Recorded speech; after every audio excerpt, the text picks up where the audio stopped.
ಕಾರ್ಯಕ್ರಮದಿಂದ ತಾಲೂಕಿನ ರೈತರ ಬದುಕು ಆರ್ಥಿಕವಾಗಿ ಸದೃಢಗೊಳ್ಳಲು ಸಾಧ್ಯವಾಗಿದೆ ಎಂದು ಶಾಸಕ ಸಿಎನ್ ಬಾಲಕೃಷ್ಣ ಹೇಳಿದರು.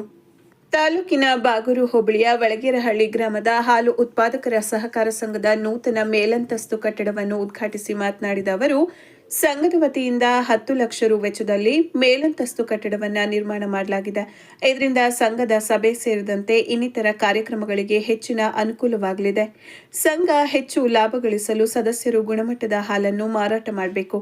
ಕಳೆದ 10 ವರ್ಷಗಳ ಹಿಂದೆ ಸಂಘ ನಷ್ಟದಲ್ಲಿತ್ತು. ಎಲ್ಲ ಅಧ್ಯಕ್ಷರುಗಳ ಸಹಕಾರದಿಂದ ಈಗ ಪ್ರಸ್ತುತ ಲಾಭದಲ್ಲಿದೆ. ಗ್ರಾಮದ ಪ್ರಾಥಮಿಕ ಕೃಷಿ ಪತ್ತಿನ ಸಹಕಾರ ಸಂಘದ ಮೂಲಕ ಸುಮಾರು 12 ಕೋಟಿ ರುನಷ್ಟು ಶೂನ್ಯ ಬಡ್ಡಿ ದರದಲ್ಲಿ ಸಾಲ ನೀಡಲಾಗಿದೆ. ತಾಲೂಕು ಪಿಎಲ್ಡಿ ಬ್ಯಾಂಕ್ ವತಿಯಿಂದ ಇಡೀ ತಾಲೂಕಿನಲ್ಲಿ 15 ಕೋಟಿ ರು ಸಾಲ ನೀಡಿದ್ದಾರೆ. ಆದರೆ ನಾವು ಸಹಕಾರ ಸಂಘಗಳ ಮೂಲಕ ಹೆಚ್ಚಿನ ಪ್ರಮಾಣದಲ್ಲಿ ರೈತರಿಗೆ ಸಾಲ ನೀಡುವ ಮೂಲಕ ಆತ್ಮಸ್ಥೈರ್ಯ ತುಂಬುವ ಕೆಲಸವನ್ನ ಮಾಡಲಾಗಿದೆ ಎಂದರು. ಜಿಲ್ಲೆಯಲ್ಲಿ ಜಿಲ್ಲಾ ಸಹಕಾರ ಬ್ಯಾಂಕ್ ಹಾಗೂ ಡೈರಿ ಉದ್ಯಮ ಅಭಿವೃದ್ಧಿ ಹೊಂದಲು ಮಾಜಿ ಪ್ರಧಾನಿಗಳಾದ ಎಚ್.ಡಿ. ದೇವೇಗೌಡರು ಹಾಗೂ ಮಾಜಿ ಸಚಿವರಾದ ಎಚ್.ಡಿ. ರೇವಣ್ಣನವರ ಸಹಕಾರದಿಂದ ಸಾಧ್ಯವಾಗಿದೆ. ಖಾಸಗಿ ಡೈರಿ ಉದ್ಯಮಗಳ ಪೈಪೋಟಿಯ ನಡುವೆಯೂ ನಂದಿನಿ ಉತ್ಪನ್ನಗಳಿಗೆ ಹೆಚ್ಚಿನ ಬೇಡಿಕೆ ಇದೆ. ಇದಕ್ಕೆ ಉದಾಹರಣೆಯಾಗಿ ಗಡಿಯಲ್ಲಿ ಕರ್ತವ್ಯ ನಿರ್ವಹಿಸುತ್ತಿರುವ ಸೈನಿಕರಿಗೆ ನಂದಿನಿ ಉತ್ಪನ್ನಗಳನ್ನು ಹೆಚ್ಚಿನ ಪ್ರಮಾಣದಲ್ಲಿ ಪೂರೈಸಲಾಗುತ್ತಿದೆ. ಜೊತೆಗೆ ತಿರುಪತಿ ತಿರುಮಲ ದೇವಾಲಯಕ್ಕೂ ಹೆಚ್ಚಿನ ತುಪ್ಪವನ್ನು ಮಾರಾಟ ಮಾಡಲಾಗುತ್ತಿದೆ ಎಂದರು. ಸಂಘದ ಅಧ್ಯಕ್ಷರಾದ ವಿಆರ್ ನಂದೀಶ್ ಮಾತನಾಡಿ, ಸಂಘ ಲಾಭಗೊಳಿಸಲು ಸದಸ್ಯರ ಸಹಕಾರವೇ ಮುಖ್ಯವಾಗಿದೆ. ಗ್ರಾಮೀಣ ಪ್ರದೇಶದಲ್ಲಿ ರೈತರು ಆರ್ಥಿಕವಾಗಿ ಸದೃಢಗೊಳ್ಳಲು ಡೈರಿ ಉದ್ಯಮ ಹೆಚ್ಚು ಸಹಕಾರಿಯಾಗಿದೆ ಎಂದರು.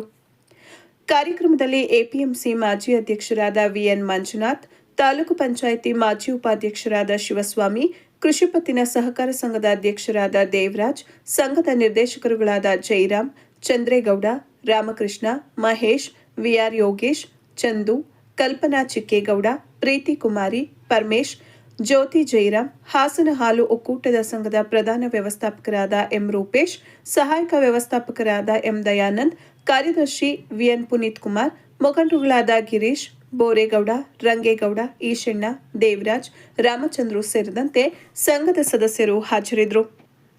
ಬೆಂಗಳೂರು ಒಕ್ಕೂಟ ಬಿಟ್ಟರೆ ನಮ್ದು 2 ತಾನೇ ಅಲ್ಲಿ ಏನಾಗಿದೆ, ನಮ್ಮದು ಮೆಗಾ ಡೈರಿ 900 ಕೋಟಿ ಪ್ರಾಜೆಕ್ಟು ನಮ್ಮ ಒಕ್ಕೂಟದ್ದು ನಂದೀಶು. ಅದು ಇಲ್ಲಿಯ ಬಂಡವಾಳ. ಈಗ ಏನಾದರೆ pet bottle unit, UHD milk, ಇವತ್ತು ಮಿಲ್ಟ್ರಿಗೆ ಕಳಿಸ್ತೀವಿ ಅಲ್ಲ. ಸೊ ಐಸ್ ಕ್ರೀಮ್ 99 ಥರ ಐಸ್ ಕ್ರೀಮ್ ಪ್ಲ್ಯಾನ್ ಮಾಡೋದಿದೆ. ಈಗ ಏನಾಗಿದೆ, ಅದು ತಾಜ್ ಮಹಲ್ ಹೆಂಗೋ ಇವತ್ತು ಆನಂದ್ ಡೈರಿ ಬಿಟ್ಟರೆ ಇದು 2ನೇ ತಾಜ್ ಮಹಲ್ ಇದ್ದಂಗೆ. ಅದು ನಮ್ಮ ಹಾಸನ ಮೆಗಾ ಡೈರಿ, ಅದು ದೇವೇಗೌಡರ ಸಹಕಾರದಿಂದ ಅದನ್ನು ಹೋರಾಟ ಮಾಡಿ ಅದು ಆಗಿದೆ. ಅದೊಂದು ಪ್ರಾಜೆಕ್ಟ್ ಇದೆ. ನನ್ನ ಪ್ರಕಾರ 4 ತಿಂಗಳ ಲೋಕಾರ್ಪಣೆ ಆಗ್ತದೆ. ಮಾರ್ಚ್ಗೆ ಹಾಲಾಗ್ತಕ್ಕಂಥದ್ದು ಸ್ವಲ್ಪ ಟೈಮ್ ಇದೆ. ನನ್ನ ಪ್ರಕಾರ ಇನ್ನೊಂದು 1 ವರ್ಷ 1 ವರ್ಷದಲ್ಲಿ ಹೆಚ್ಚಿನ ದರ ಕೊಡ್ತಕ್ಕಂಥದ್ದಕ್ಕೆ ಅವಕಾಶ ಆಗುತ್ತೆ. ತುಮಕೂರಲ್ಲಿ ಏನು ಜಾಸ್ತಿ ಇದೆ ಅಂತ ನಂದೀಶ್ ಹೇಳ್ತಿದ್ದಾರೆ. ಇಲ್ಲೇನಾಗಿದೆ, ಅದಕ್ಕೆಲ್ಲ 300-400 ಕೋಟಿ ಬಳಕೆ ಆಗಿದೆ ದುಡ್ಡು. ಯಾವುದು ಒಕ್ಕೂಟ, ಅದು ಈ ಒಕ್ಕೂಟದ ರೈತರ ಆಸ್ತಿ. ಅದು ಮೆಗಾ ಡೈರಿ ಕೂಡ ಅದು ಬಂದ ಮೇಲೆ ಅದರ ಹೆಚ್ಚಿನ ಸೌಲಭ್ಯ ನಿಮಗೆ ಸಿಗಲಿಕ್ಕಾಗುತ್ತೆ. ಇವತ್ತು ನಮ್ಮ ತಾಲೂಕಿನಲ್ಲಿ ಸುಮಾರು 5-6 ಕೋಟಿ ರೂಪಾಯಿ ವೆಚ್ಚದಲ್ಲಿ ಸಹಾಯಧನದಲ್ಲಿ ಮ್ಯಾಟ್ಗಳನ್ನ ವಿತರಣೆ ಮಾಡಿದ್ದೀವಿ. ಇನ್ನೇ ಯಾಕೆಂದರೆ ಒಳಗರಳಿಗೆ 50 ಕೊಟ್ಟರೆ ರಗಳೆ ಆಗುತ್ತೆ ಅನ್ನೋ ಕಾರಣದಿಂದ ಮುಂಜಾನೆ ಎಷ್ಟೇ ಇದೆ, 200 ಎಲ್ಲ ಜಾಸ್ತಿ ಮಾಡ್ತಾರೆ. ನಂದೀಶು ಕೂಡ ವಾರದಲ್ಲಿ 2 ದಿವಸ ಫೋನು, ಮಂಜಣ್ಣರಿಗೆ ನನ್ನ ಜೊತೆಲೇ ಇರ್ತಾರೆ. ಸುಮಾರು 235 ಮ್ಯಾಟ್ಗಳನ್ನ ಸುಮಾರು 3-3.5 ಲಕ್ಷ ರೂಪಾಯಿ ಸಹಾಯಧನವನ್ನು ಆ ಮೂಲಕನೂ ಕೂಡ ಕೊಟ್ಟಿವಿ. 1400 ಚಿಲ್ಲರೆ ಸಹಾಯಧನ ರೈತರು ಕಟ್ಟಬೇಕಾಗಿರ್ತಕ್ಕಂಥ.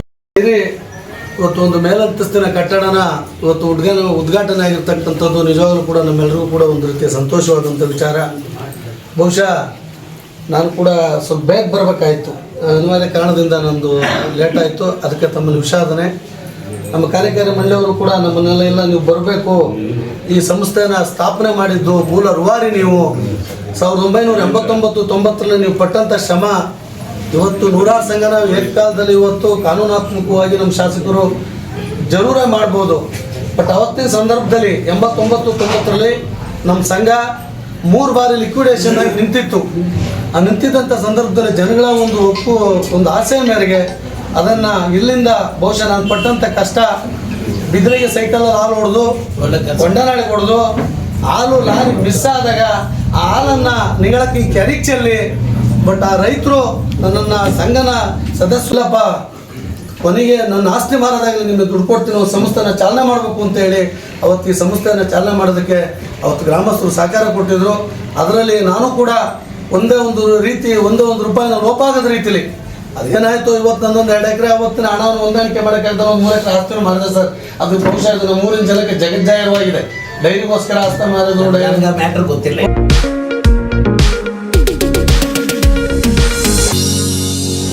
ಲೋಕ್ ಅದಾಲತ್ನಲ್ಲಿ ಸಂಧಾನ ಮಾಡಿಕೊಂಡ್ರೆ ನ್ಯಾಯಾಲಯದ ಖರ್ಚು ಉಳಿಸುವುದರ ಜೊತೆಗೆ ಶೀಘ್ರ ನ್ಯಾಯ ಸಿಗುವ ಮೂಲಕ ಎಲ್ಲರೊಂದಿಗೆ ಸ್ನೇಹ ಬಾಂಧವ್ಯ ಮೂಡಿ ಮಾನಸಿಕ ನೆಮ್ಮದಿ ಸಿಗುತ್ತದೆ ಎಂದು 4ನೇ ಹೆಚ್ಚುವರಿ ಮತ್ತು ಜಿಲ್ಲಾ ಸತ್ರ ನ್ಯಾಯಾಧೀಶರಾದ MS ಕಲ್ಪನಾ ತಿಳಿಸಿದರು.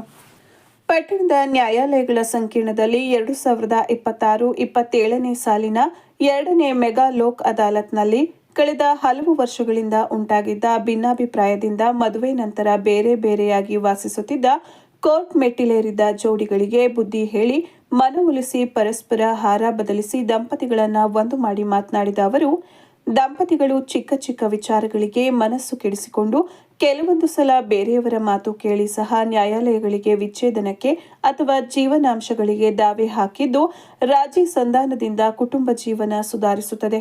ಪ್ರತಿಯೊಂದಕ್ಕೂ ವ್ಯಾಜ್ಯ ಮಾಡಿ ಕೋರ್ಟ್ಗೆ ಬರುವುದು ಒಳ್ಳೆಯದಲ್ಲ. ವ್ಯಾಜ್ಯಗಳನ್ನು ದೂರ ಮಾಡಿ ಸುಖದಿಂದ ಬಾಳ್ಬೇಕು. ಇರುವುದೊಂದೇ ಜೀವನ, ಸಂತೋಷವಾಗಿ ಕಳೆಯಬೇಕು.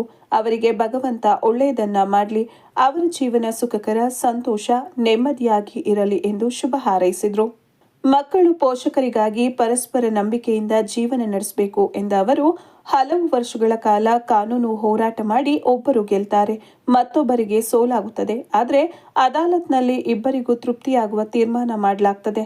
ಲೋಕ್ ಅದಾಲತ್ನಲ್ಲಿ ರಾಜ್ಯದ ಪ್ರಕರಣಗಳ ಆದೇಶ ಅಂತಿಮವಾಗಿರುತ್ತದೆ. ಕಡಿಮೆ ಖರ್ಚಿನಲ್ಲಿ ಶೀಘ್ರ ಇತ್ಯರ್ಥಪಡಿಸಿಕೊಳ್ಳಲು ಅವಕಾಶವಿದೆ. ಪಟ್ಟಣದ 7 ನ್ಯಾಯಾಲಯಗಳಲ್ಲಿ 15,525 ಪ್ರಕರಣಗಳು ಬಾಕಿ ಇದ್ದು, ಇಂದಿನ ಮೆಗಾ ಲೋಕ್ ಅದಾಲತ್ನಲ್ಲಿ ವಿವಿಧ ರೀತಿಯ ಸುಮಾರು 946 ಪ್ರಕರಣಗಳನ್ನು ಲೋಕ್ ಅದಾಲತ್ಗಾಗಿ ತೆಗೆದುಕೊಂಡು ಅವುಗಳ ಪೈಕಿ 497 ಪ್ರಕರಣಗಳು ರಾಜಿ ಸಂಧಾನ ಮಾಡಿಸಿ ಬಗೆಹರಿದಿವೆ. ಒಟ್ಟು 3,07,18,609 ರೂನಷ್ಟು ದಂಡ ವಸೂಲಿ, ಪರಿಹಾರ, ವಿಮೆ ಮೌಲ್ಯ ಒಳಗೊಂಡಿದೆ ಎಂದರು. ಮೆಗಾ ಲೋಕ್ ಅದಾಲತ್ನಲ್ಲಿ ಹಿರಿಯ ಸಿವಿಲ್ ನ್ಯಾಯಾಧೀಶರಾದ HK ನವೀನ್, ಅಧಿಕ ಹಿರಿಯ ಸಿವಿಲ್ ನ್ಯಾಯಾಧೀಶರಾದ A ಅರುಣಕುಮಾರಿ, ಪ್ರಧಾನ ಸಿವಿಲ್ ನ್ಯಾಯಾಧೀಶರಾದ V ಕುಸುಮ, ಹೆಚ್ಚುವರಿ ಸಿವಿಲ್ ನ್ಯಾಯಾಧೀಶರಾದ TP ಪುರುಷೋತ್ತಮ್, 2ನೇ ಅಧಿಕ ಸಿವಿಲ್ ನ್ಯಾಯಾಧೀಶರಾದ ಜಾಯ್ಲೈನ್ ಮೆಂಡೋನ್ಕಾ, 3ನೇ ಅಧಿಕ ಸಿವಿಲ್ ನ್ಯಾಯಾಧೀಶರಾದ RM ಮಧುಶ್ರೀ ಸೇರಿದಂತೆ ತಾಲೂಕು ವಕೀಲರ ಸಂಘದ ಅಧ್ಯಕ್ಷರು ಹಾಗೂ ಸದಸ್ಯರುಗಳು, ವಕೀಲರುಗಳು ಹಾಗೂ ವಾದಿ ಪ್ರತಿವಾದಿಗಳು ಸೇರಿದಂತೆ ಆರಕ್ಷಕ ಸಿಬ್ಬಂದಿಗಳು ಭಾಗವಹಿಸಿದರು. ನಾವು ರಾಷ್ಟ್ರೀಯ ಲೋಕ್ ಅದಾಲತ್ನ ಹಮ್ಮಿಕೊಂಡಿದ್ದೇವೆ. ಬ್ಯಾಂಕ್ ಅಧಿಕಾರಿಗಳು, ರೆವಿನ್ಯೂ ಆಫೀಸರ್ಸು ಮತ್ತು CMC ಅವರು ಎಲ್ಲರೂ ತುಂಬ ಹೃದಯದ ಸಹಕಾರ ಕೊಟ್ಟು ಹೆಚ್ಚಿನ ಸಂಖ್ಯೆಯಲ್ಲಿ ಪ್ರಕರಣಗಳನ್ನು ತೀರ್ಮಾನ ಮಾಡೋಕ್ಕೆ ಅವಕಾಶ ಮಾಡಿಕೊಟ್ಟಿದ್ದಾರೆ. ಪಕ್ಷಗಾರರು ಸಹ ತುಂಬ ಹೃದಯದಿಂದ ಭಾಗವಹಿಸಿದ್ದಾರೆ ಮತ್ತು ಹೆಚ್ಚಿನ ಸಂಖ್ಯೆಗಳಲ್ಲಿ ಅವರ ವ್ಯಾಜ್ಯಗಳನ್ನು ತೀರ್ಮಾನ ಮಾಡಿಕೊಂಡಿದ್ದಾರೆ. ಮತ್ತು ಇನ್ನೂ ಒಂದು ಸ್ವಲ್ಪ ತಕರಾರು ಉಳಿದಿರೋದು ಇನ್ನು ಮುಂದಿನ ರಾಷ್ಟ್ರೀಯ ಲೋಕ್ ಅದಾಲತ್ನಲ್ಲಿ ಮಾಡಿಕೊಳ್ತಾರೆ ಅಂತ ಹೇಳಿ ನಮಗೆ ಭರವಸೆ ಇದೆ. ಈ ದಿನ ಇನ್ನೊಂದು ಮುಖ್ಯವಾದ ಸಂಗತಿ ಅಂದರೆ, ವಿವಾಹ ವಿಚ್ಛೇದನ ಕೋರಿ ಬಂದಿದ್ದಂಥ ಸ್ಪಂದನ ಮತ್ತು ಮಧುರವರು ಕನ್ಸಲ್ಟೇಟ್ ಮಾಡಿದ ನಂತರ ನಮ್ಮೆಲ್ಲರ ಶ್ರಮದಿಂದ ಅವರಿಬ್ಬರು ಮತ್ತೆ ಒಟ್ಟಾಗಿ ಜೀವನ ಮಾಡಬೇಕು ಅಂತ ತೀರ್ಮಾನ ಮಾಡಿಕೊಂಡಿದ್ದಾರೆ. ಮತ್ತು MC ಕೇಸ್ ಅದರ ಪ್ರಕಾರನೇ ಡಿಸ್ಪೋಸ್ ಆಗಿದೆ. ಅವರು ಇನ್ನೂ ಮೇಂಟೆನೆನ್ಸ್ ಹಾಕೊಂಡಿದ್ದ ಕೇಸ್ ಕೂಡ ಇವಾಗ ವಜಾಗೊಂಡಿದೆ. ಹಾಗಾಗಿ ಇದೇ ರೀತಿ ಎಲ್ಲ ಜೋಡಿಗಳು ಡೈವೋರ್ಸ್ ಕೇಸುಗಳನ್ನ ತೀರ್ಮಾನ ಮಾಡಿಕೊಂಡು ಒಟ್ಟಿಗೆ ಜೀವನ ಮಾಡಿ, ನಮ್ಮ ಭಾರತದ ಸಂಸ್ಕೃತಿ ಅಂದರೆ ಒಟ್ಟಾಗಿ ಜೀವನ ಮಾಡಬೇಕು, ಮ್ಯಾರೇಜ್ ಇನ್ಸ್ಟಿಟ್ಯೂಷನ್ಗೆ ಒಂದು ಶಕ್ತಿ ತುಂಬಬೇಕು ಅಂತ ಹೇಳಿ ಇಷ್ಟಪಡ್ತಾ ಇದ್ದಾರೆ. ನಮ್ಮ ಲೋಕ್ ಅದಾಲತ್ ಮುಖಾಂತರ ಆ ಕಾರ್ಯನ ನಾವು ನಿರ್ವಹಿಸಿದ್ದೀವಿ. ಇನ್ನು ಮುಂದೆ ಕೂಡ ಎಲ್ಲ ಜೋಡಿಗಳು ಒಟ್ಟಾಗಿ ಜೀವನ ಮಾಡ್ತಾರೆ ಅಂತ ಡಿಸ್ಪ್ಯೂಟ್ನ ತೀರ್ಮಾನ ಮಾಡಿಕೊಳ್ತಾರೆ ಅಂತ ಹೇಳಿ ನನಗೆ ಒಂದೆರಡು ಮಾತಾಡೋಕ್ಕೆ ಅವಕಾಶ ಕೊಟ್ಟಂತ ಎಲ್ಲರಿಗೂ ವಂದನೆ.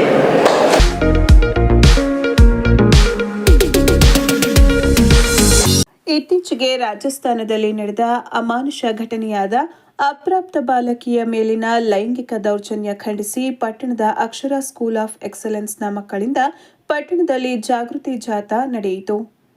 ರಾಜಸ್ಥಾನದಲ್ಲಿ ಅಪ್ರಾಪ್ತ ಬಾಲಕಿಯ ಮೇಲೆ ನಡೆದ ಅಮಾನವೀಯ ಲೈಂಗಿಕ ದೌರ್ಜನ್ಯವನ್ನು ತೀವ್ರವಾಗಿ ಖಂಡಿಸಿ ಸಂತ್ರಸ್ತೆಗೆ ನ್ಯಾಯ ದೊರಕಬೇಕು ಹಾಗೂ ಮಹಿಳೆಯರು ಮತ್ತು ಮಕ್ಕಳ ಮೇಲಿನ ದೌರ್ಜನ್ಯಗಳು ನಿಲ್ಲಬೇಕು ಎಂದು ಆಗ್ರಹಿಸಿ ಅಕ್ಷರ ಸ್ಕೂಲ್ ಆಫ್ ಎಕ್ಸಲೆನ್ಸ್ನ ವಿದ್ಯಾರ್ಥಿಗಳು ಪ್ಲೇಕಾರ್ಡ್ ಹಿಡಿದು ಪಟ್ಟಣದ ಪ್ರಮುಖ ಬೀದಿಗಳಲ್ಲಿ ಮೆರವಣಿಗೆ ನಡೆಸಿ ಜಾಗೃತಿ ಮೂಡಿಸಿದರು.